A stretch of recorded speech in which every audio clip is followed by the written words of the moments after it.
안녕하십니까. 저는 오늘 세미나의 진행을 맡은 한국금융연구원 김석기입니다. 귀한 시간을 할애하여 참석해 주신 내빈 여러분께 감사의 말씀드립니다. 그럼 지금부터 2023년 금융동향과 2024년 전망 세미나를 시작하도록 하겠습니다. 발표에 앞서 한국금융연구원 박종규 원장님의 인사 말씀이 있겠습니다. 큰 박수로 맞아주시면 감사하겠습니다.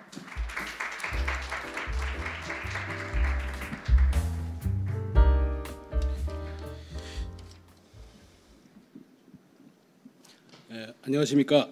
금융연구원장 박종규입니다. 오늘 하늘이 아주 청명한데요. 기온은 뚝 떨어졌습니다. 겨울이 성큼 다가온 것 같습니다. 어젯밤에 그 차가운 비가 내리더니 오늘은 기온이 10도 이상 뚝 떨어졌다고 하는데요. 이걸 보면서 참 계절의 변화라는 게 연속적인 게 아니라 참 불연속적이구나라는 걸 이제 다시 한번 느껴봅니다. 매일매일 조금씩 기온이 낮아지는 게 아니라 어느 날 갑자기 10도씩 떨어지고 5도씩 떨어지고 이렇게 해가면서 계절이 바뀌는 것 같습니다. 어제 이어서 오늘은 2023년 금융동향과 2024년 경제전망 세미나의 두 번째 세션을 시작하도록 하겠습니다. 어제 이어서 오늘 이 자리에도 아주 많은 분들이 참석해 주셨는데요. 귀빈 여러분과 오늘의 사회자, 발표자 그리고 토론자 여러분께 깊은 감사의 말씀을 드립니다. 매년 11월 달에 요맘때쯤 돼서 저희 연구원에서는 이 동향 세미나를 해왔는데요. 한 20여 년 똑같이 하루를 골라서 2시부터 4시까지 시간을 잡아서 거시경제, 그다음에 은행보험, 증권 이렇게 금융업권별로 이렇게 짚어보는 그런 세미나를 했었습니다.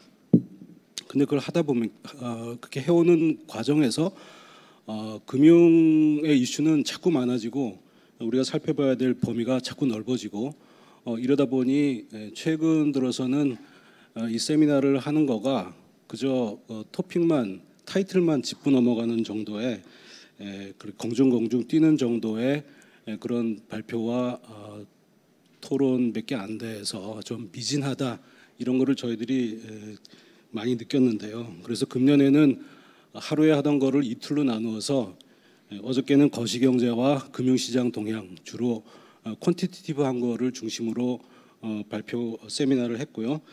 오늘은 금융업권별로 전망과 경영 과제에 대한 발표와 토론의 시간을 갖도록 하겠습니다. 이 금융업권이라 함은 이제 은행과 비은행 예금 취급 기관 및 여전업 그리고 금투업 그리고 보험 산업 이 순서대로 차례로 살펴보는 시간을 갖도록 하겠습니다. 아무쪼록 오늘의 발표와 토론이 여러분들의 회사의 경영 계획 수립에 많은 도움이 되기를 바랍니다.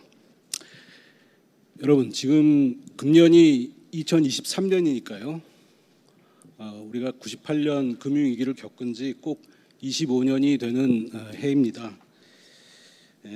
그때는 금융위기뿐만이 아니라 외환위기와 경제위기가 겹쳐서 일어나는 복합위기가 되는 바람에 우리 경제로서는 두 번 다시 겪어서는 안 될 엄청난 고난과 시련의 시간이었습니다. 실질 GDP가 98년 실질 GDP가 마이너스 6.7% 하락을 했고요. 기준이 바뀌다 보니까 지금 보면은 마이너스 5.1%로 나오는데 그 당시 기준으로는 마이너스 6.7%의 6.25 전쟁 이래 최대의 그 성장 감소가 있었고, 그다음에 설비 투자는 40% 이상씩 줄어들었고, 민간 소비도 거의 10% 이상씩 줄어드는, 그리고 실업자도 200만에 가깝게 쏟아져 나왔고, 연쇄 도산이 일어났고, 그런 아주 엄청난 시련의 시간이었는데요. 이런 그 숫자들 속에 숫자들 속에 그 숫자가 나오기까지 정말로 어려운 우리 국민들의 삶이 있었다. 이런 걸 우리가 다시 한번 그 상기를 해 볼 필요가 있다. 25주년을 맞아서 그런 말씀을 드려봅니다. 제가 기억나는 게 이제 그 당시에는 특히 보험 쪽에서 자해를 해가지고 보험료를 타내기 위해서 자해를 이제 많이 했는데 그 중에 발목을 자르는 그런 일들이 많았었습니다. 그래서 철로에다가 발목을 올려놓고 기차가 오면은 발목이 잘려 나가고 그럼 그걸 갖고 이제 보험금을 타내고 그래서 그런 일들이 하도 많으니까 제 기억으로 어떤 신문의 타이틀에 왜 하필 발목인가 이런 타이틀이 있던 기사가 있었던 걸로 기억을 합니다. 그 내용인즉슨 뭐 손목을 자르거나 하는 것보다 발목 자르는 게 나중에 생활하기가 편하다 이런 이유로 이제 그렇다고 하는데요. 그리고 또 개인적으로는 어떤 일이 있었냐면은 시간이 좀 너무 길게 하진 않겠습니다만 그때가 98년 5월 중순쯤 되는 때로 기억을 하는데 어느 토요일 오후였습니다. 그때 제가 운전면허 갱신을 하느라고 강남에 있는 저 면허 시험장 거기서 이제 거기 갔다가 집에 가느라고 차를 돌려서 이제 나오는데 2시 뉴스를 하는데 어떤 뉴스가 나오는가 하면은 경북 어디 영천쯤 되는 어디 지역에 어떤 아버지가 자기 아들 4살 먹은 자기 아들을 그 손가락을 잘라가지고 자해를 해가지고 그 손가락을 잘라가지고 보험금을 타기 위해서 그런 일이 있었다라는 그 뉴스를 듣고 차를 운전해갖고 집으로 가다가 아니 어떻게 저런 나쁜 사람이 있나라고 생각을 하다가 문득 너무 불쌍하다는 생각이 들었습니다. 그래서 그때 저희 큰애가 4살이었기 때문에 그 4살짜리 남자아이 손가락이 어떻게 생겼는지를 알잖아요. 그 촉감과 이런 모습과 이런 게 너무 생생하게 다가와갖고 제가 차를 몰고 저희 집이 그때 우면동이었는데 강남 면허 시험장에서 우면동으로 가는 내내 엉엉 울었던 기억이 있었습니다.